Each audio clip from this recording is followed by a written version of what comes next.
Então, povos mais coletivistas, eles têm condição de lidar com o Estado maior. Não estou falando que, por exemplo, não tenha corrupção no Japão. Isso que eu ia falar, né? Tem Tem. casos aí, até na própria China, né? Tem Na muito também. China, tem. Mas pelo tamanho, a participação e o processo produtivo direcionado de cima para baixo, o grau de corrupção é diferente do que seria no Ocidente. Tá? Então, essa é a minha avaliação. Foi longa, mas eu acho que vale a pena fazer o disclaimer.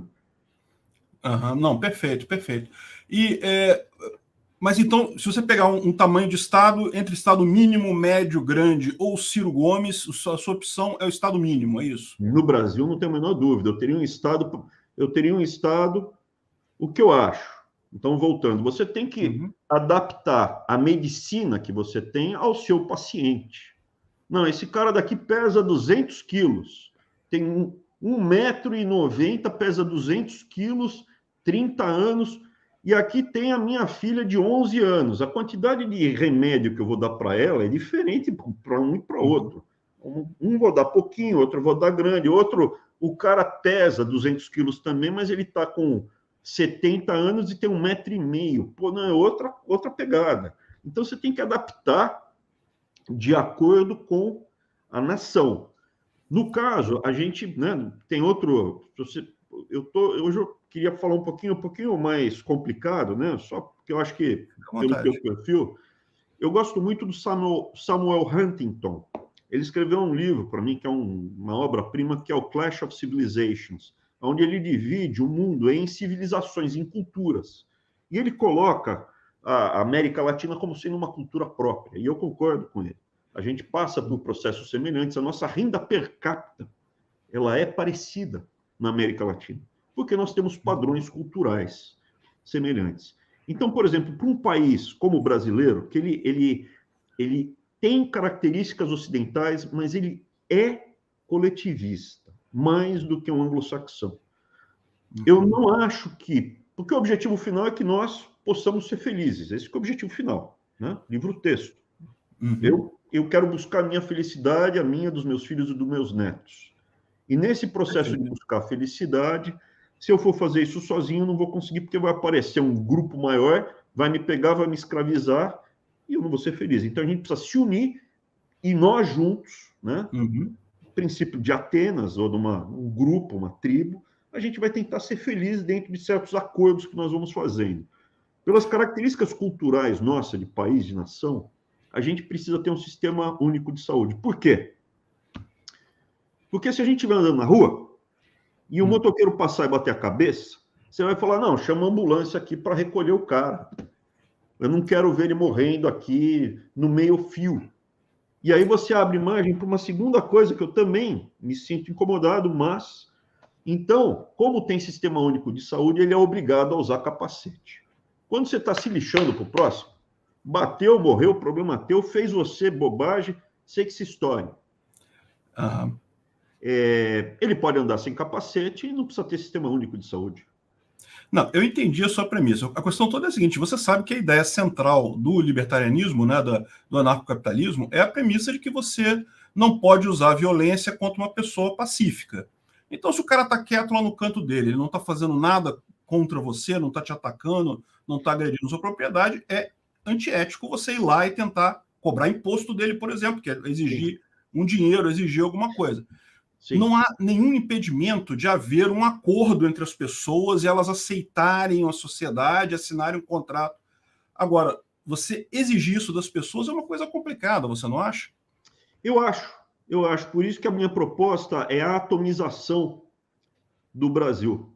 A gente continua tendo uma nação, fala o mesmo idioma, nós temos uma força armada para defender um agressor externo que existe, e isso está acontecendo de duas frentes.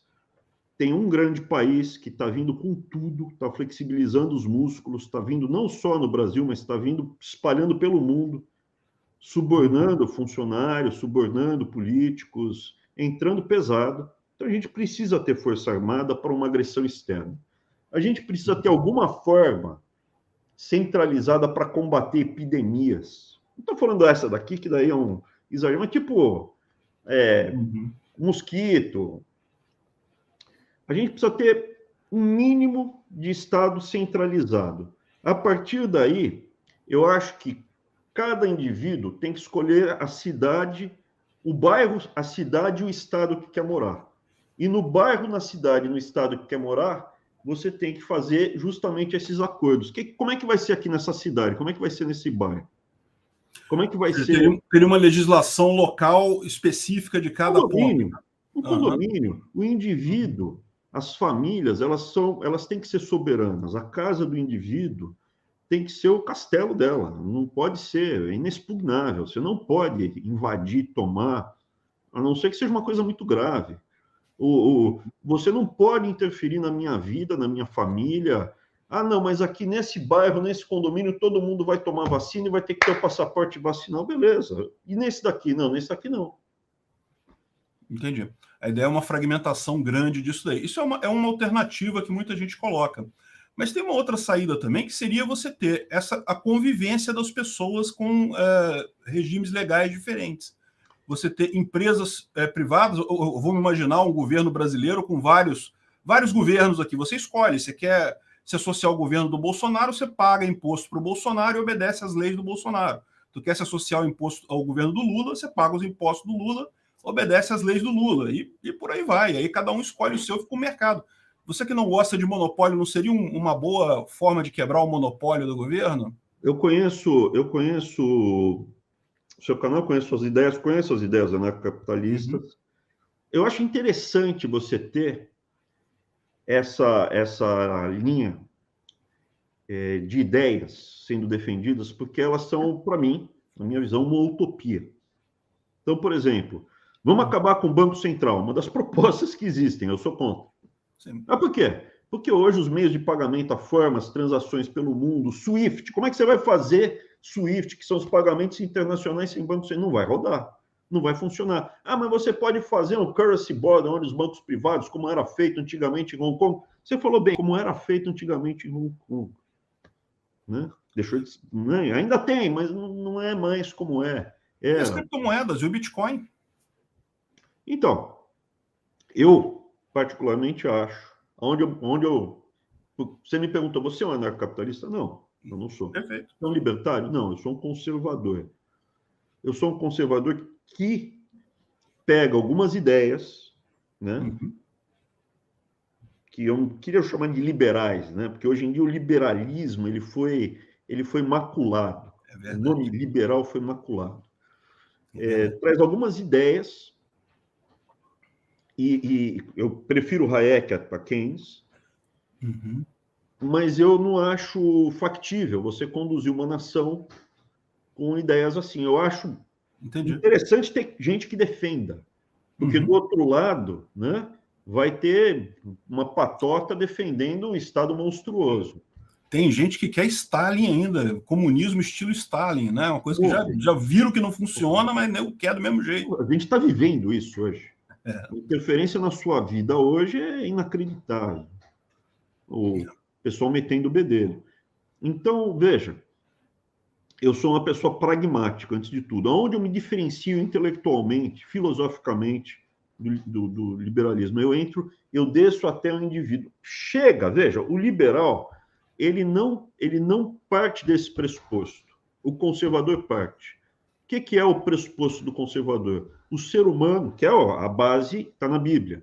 Dentro de cada um de nós tem coisas muito positivas e muito negativas. Existem seres humanos horrorosos. Existem seres humanos melhores. Existem pessoas boas, pessoas ruins. Mas, do modo geral, o que você tem? Você tem as coisas ruins e boas dentro de você e o seu livre-arbítrio faz você escolher para que lado você vai. E como o ser humano é intrinsecamente, dentro dele, ele tem coisas ruins, não importa a cultura, a cor de pele, nada.